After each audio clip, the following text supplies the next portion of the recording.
वस्सलातु वस्सलामु अला सय्यिदिल मुरसलीन अम्मा बाद फ़अऊज़ु बिल्लाहि मिनश शैतानिर रजीम बिस्मिल्लाहिर रहमानिर रहीम अल्लज़ीना यज़ुन्नूना अन्नहुम मुलाक़ू रब्बिहिम व अन्नहुम इलैहि राजिऊन व क़ाल तआला फ़ी मक़ामिल आख़र फ़ी शान हबीबिही व महबूबी मुख़बिरन व आमिरा इन्नल्लाहा व मलाइकतहु युसल्लूना अलन नबी या अय्युहल्लज़ीना आमनू सल्लु अलैहि व सल्लिमू तस्लीमा अल्लाहुम्मा सल्लि अला सय्यिदिना व मौलाना मुहम्मदिन बारिक व सल्लिम व सल्लि अलैहि। गिरामी कदर लरे निज़दीन रातनको मशरानो कशरानो नौजवानानो तासो टोलो द ज़ खुश आमदीद हर कले वे। अस्सलामु अलैकुम व रहमतुल्लाहि व बरकातुहू। मा इज़्ज़तमंदो नन द हिंदी म्याश्ते सावन यो 10 तारीख़ और इस्लामी मुहर्रमुल हराम 1446 सनी हिजरी अवलनई म्याश्ते नन 19 तारीख़ और अंग्रेज़ी 26 जुलाई 2024 दे पदेलक साथ के अल्लाह रब्बे करीम तासमुंगा कुरान व हदीस और इदाद पर अल्लाह रब्बे करीम ना दुआ दे चला हक और दो हक बयान ओलो तौफीक नसीब की और ब्या पदे बांधे अमल तौफीक नसीब की। मा इज़्ज़तमंदो कुरान मजीद आयत नंबर 46 तासु पर मखमा उड़ान देखो रब्बे करीम फरमाई अल्लज़ीना आगा खलक छदई यज़ुन्नूना दलता पमाना दे गुमान न दलता पमाना दे यकीन दे आगा खलक छदई यकीन लरी अन्नहुम मुलाक़ू रब्बिहिम बेशक दई बखपल रब तमखामख केगी व अन्नहुम इलैहि राजिऊन और बेशक दई बखपल रब तरफ तक गर्जेगी। मख के देना 45 आयत के अल्लाह फरमाए कि अल्लाह रब करीम तो उदरेगी व खामोशी व आजज़ई सर उदरेगी। देना मख के आयत के अल्लाह फरमाए वस्तईनु बिस्सब्र वस्सला तासो सब्र और मुज़ न मदद अलय। उस अल्लाह रब करीम दे दुआड़ो आयतुनो खुलासा बयाने चदा कम खलक दी अल्लाह तो उदरेगी नो खाशिईन व खुशू सरा व आजज़ई सरा फरमाई अल्लज़ीना दा अग खलक दी यज़ुन्नूना चदो दा यकीन दे अन्नहुम मुलाक़ू रब्बिहिम बेशक दई बखाम खपल रब सर मुलाकात व अन्नहुम इलैहि राजिऊन और दई बखाम खपल रब तरफ तगर्जेगी। मा इज़्ज़तमंदो मुंगा दाहुम यकीन दे चमरुबा मुंगा दाहुम यकीन दे च मर्ग न बाद आखिरत जुन हमशतदे और मुंग दाहुम यकीन दे च मुंग न बद ज़रे ज़रे यो हिसाब तपोस कीगी। खुबियाँ हम मुसलमान दे दुनिया पर धोखे के राश दो दुनिया पर लालच के राश सकौ रिश्वत मुंग अलू दरोग मुंग वायु गीबत मुंग कऊ आओ कुरान वही अल्हाकुमुत तकासुर हत्ता ज़ुरतुमुल मक़ाबिर फरमाई दे माल कसरत जमा कौलो माल कसरत सर जमा कौलो तासु हलाकड़े हत्ता ज़ुरतुमुल मक़ाबिर तरा खैरा वही तरसो पूरे तासु तक कब्रों ज़ियारत होगी। हालांकि हज़रत मूसा अलैहिस्सलातु वस्सलाम मुतल्लिक राज़ी गुंगट वर्तवई दसे तोर गुंदे यो हशरात न दे गुंगट दा सहर शुरूशी और लग्या खपल कार के तरमा खाम पूरे दे द गोशोयानो ना द इंसानानो या द जनावरों सारो चकम फुजलात भी लगेन दे जान दे पर खोड़े खुराक रावण और बिया चरावण की नो बोल गेंद पशाने जोड़ के तैयार नोड़े जान ला जोड़ के और बिया सुम्र चल रहे और पसे तलाई बिया दे खपल कोर तराकागी चकोर तैराकागी चकल रावरा सब या उगोरी शेख उमाडेर गढ़ जोड़ कड़े दे और गार खुद उम्र न दे कोर दरवाज़ा खुद उम्र न दे न चमा खामश नो आगा बाहर प्रीक दे उदय दन न खाली ते लाड़ موسی علیہ السلام مرض کو یا رب دا گنگٹ تا سپارا پیدا کړای دی وای دا مې انسان ته عبرت انسان ته نصیحت حاصلولو دپاره پیدا کړی دی چې انسانا ته په دې دنیا پاره دې مال او دولت پاره خپله ځواني ولګوې خپل صحت ولګوې او بیا صحیح بیا په اخر کې دا دنیا دون دولت هر څه ته پرېږدې او دې د ګونګټ په شان خالي ته لاړ شي دا انسان دپاره عبرت دی نصیحت دی او حقیقت دا دی وای اکلتا ربحتا او دې خوړله ګټه دې وکړله آخرت ته دې ولېږلو تجارت دې وکړلو تجارت کې ګټه انسان ته ملاویږي ګټه دې وکړله بهترینه ګټه او چې پرېږدې خو هلک ته ځان دې هلاکت ته واچولو ځکه چې د ستا مال به تا نه بعده په کمې طریقې سره استعمالېږي دا لږ غور دې کړی لږ دا غور دې کړی دی انسانه چې ته په بستره باندې سملې چې زه به مرم هم ما ته به غسل هم راکاږلی کېږي او ما ته به غسل راکولی کېږي بیا زما جنازې ته به هم اوږې ورکړلی کېږي او دکه چې دا نن ما ته خاموشه قانونی ښکاري دی کې به یو ورځ زه هم میلمه کېږم او داسې به پکې میلمه شم چې همیشه دپاره به کوربه پکې وګرځېږم بیا راتګ نشته دی ما عزتمندو امام علی مقام امام الحمام حضرت امام حسین رضی اللہ تعالیٰ عنہ چې 10 محرم الحرام د سحر شو ورځ شوه نو بی بی زینب د امام حسین رضی اللہ تعالیٰ عنہ خور راغه وای ای زما وروره یو طرف ته مونږ دا یو څو کسان یو بې سر و سامان بغیر د اسلحې بغیر د څه افرادي قوت او بغیر د سر و سامان او بل طرف ته 22,000 د یزید لښکر دی فوج دی ای زما وروره دا به څه کېږي امام حسین رضی اللہ تعالیٰ عنہ ورته فرمایي ای زما خورې په الله مې دې قسم په دې ځمکه کې چې څه دي دا ټول به فنا کېږي هر یو به د مرګ ذایقه به سکي ای زما خورې په دې آسمانونو کې چې څومره څه دي دا ټول به فنا کېږي یو زما خالق یو زما مالک یو وحده لا شریک رب به پاته کېږي نو ای زما خورې د مرګ نه څه یره د مرګ نه څه یره خو یا به نن راځي یا به 10 کالو بعد راځي یا به 20 کالو بعد راځي ما عزتمندو قدرمندو وای زه له دې نه نه یریږم زه ورته تیار یم او چې یو ځل مؤمن وي یو ځل رب سره محبت کوي هغه به خپل مرګ سره هم محبت کوي هغه به مرګ نه یریږي نه هغه به خپل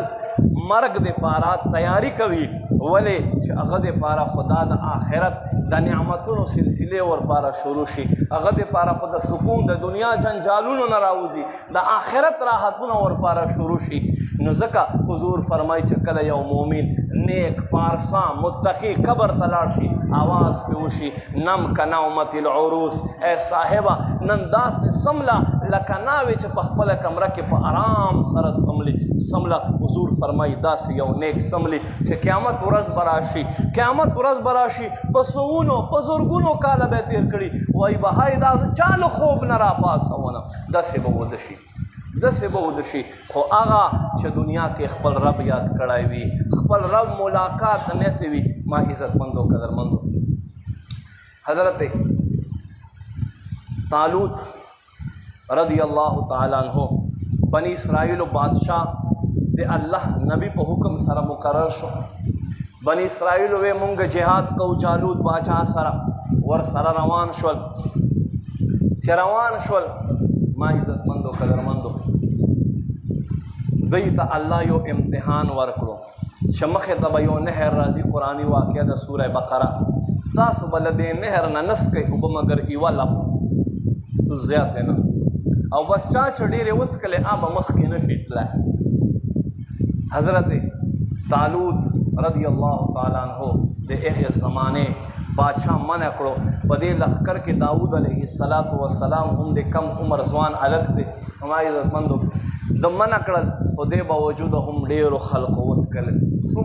څومره کسان پاتې شو صرف 313 کسان پاتې شو چې هغوی ونسکلې هغه حضرت طالوت پسې روان شول دا نور پاتې شو نور مخکې تګ نه شو کولی چې واپس شول دوی مخکې لاړو په دې کې څه کسان یره خوي انسان سره خامخا دا کیدی نشي الله دا یره فطرتي انسان کې ایښودې ده وایي مونږ به څنګه د جالوت باچا مقابله کوو جالوت باچا به څنګه مقابله کوو دا خو دومره لوړ لوی انسان دی او بیا د ده چې کوم لښکر دی او دوی سره کوم آلات دي نو دې څه ورته فرمایي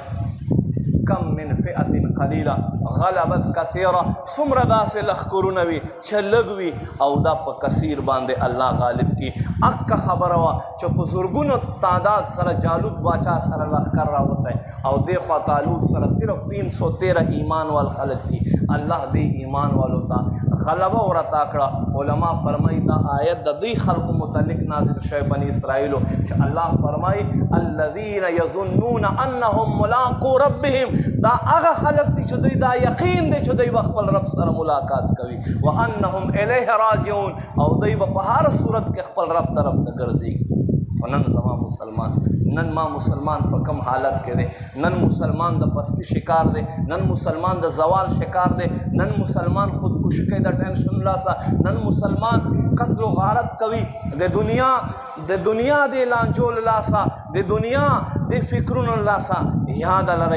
یاد لرئ چې کوم سړی حضور فرمایي د خپل آخرت د خپل قبر فکر کوي هغه سره به د دنیا فکرونه نه وي هغه سره به د دنیا ټینشنونه نه وي ولې چې ایگزیکټلی د په ذهن کې دا خبر پرته وي چې دلته ما پاته کېدل نشته دلته به زه پاته کېږم نه ځم به خو یا هفته دی یا کال دی ما عزتمندو قدرمندو انسان چې خپل ځان بدل کی یقینا حق لاره چې دی هغه سخته لاره دی لسم محرم الحرام ورځ دی یو طرف د دشمن ولاړ دی بل طرف ته نواسه رسول د لمر په شان باندې مخ پړه کېږي ولاړ دی او اخیرنی حجت ورته بیانوي خطبه ورته وایي اے یزیدیانو لښکر واورئ تاسو ته پته شته زه څوک یم زه هغه یم چې ما به د رسول الله صلی الله علیه و آله وسلم په اوږو باندې سورلی کوله زه هغه یم چې حضور به زه په خپل څادر کې ځان سره غونډولم زه هغه حسین یم چې حضور فرمایي ریحانتا فی دنیا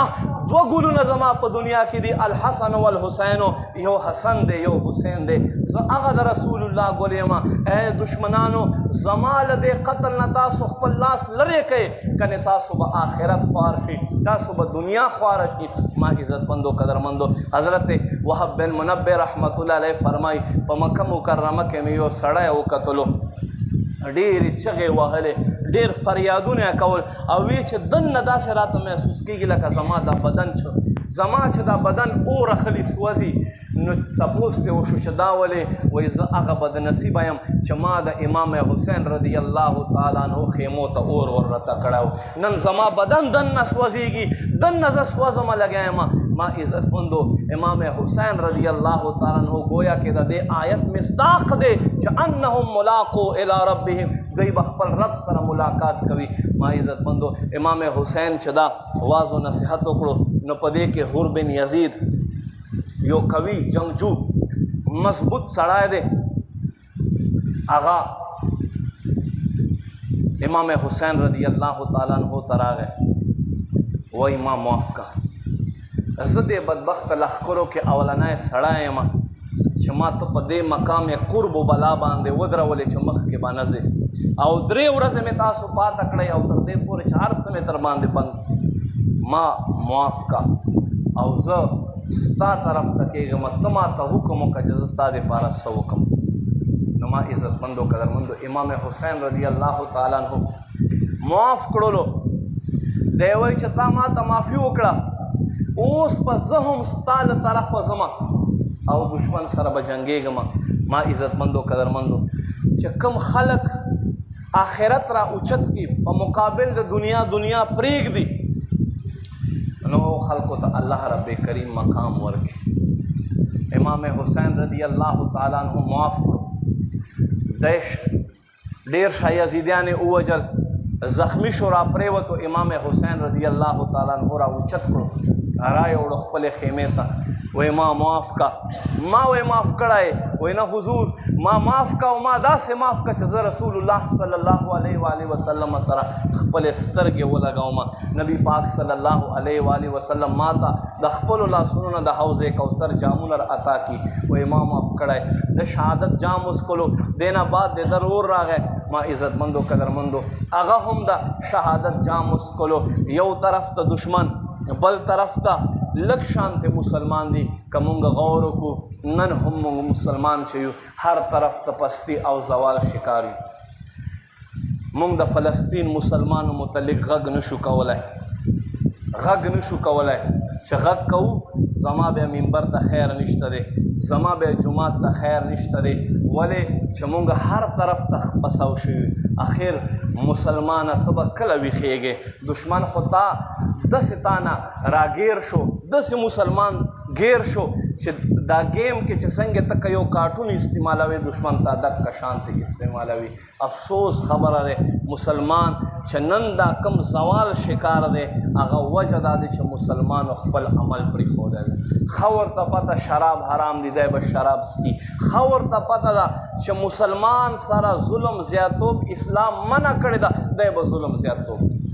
ظلم زیاتوب کوي. زمونږ په معاشره کې ډېر داسې کارونه چې هغه مونږ ته پې عادت شوي مونږ ته ګناه نه ښکاري خو اشدترین ګناه نبی پاک صلی الله علیه و آله وسلم کعبې ته ودرېدو وی اے کعبې الله خواته تا ته الله ډېر لوی عزت درکړی دی خو په خدای مې دې قسم وي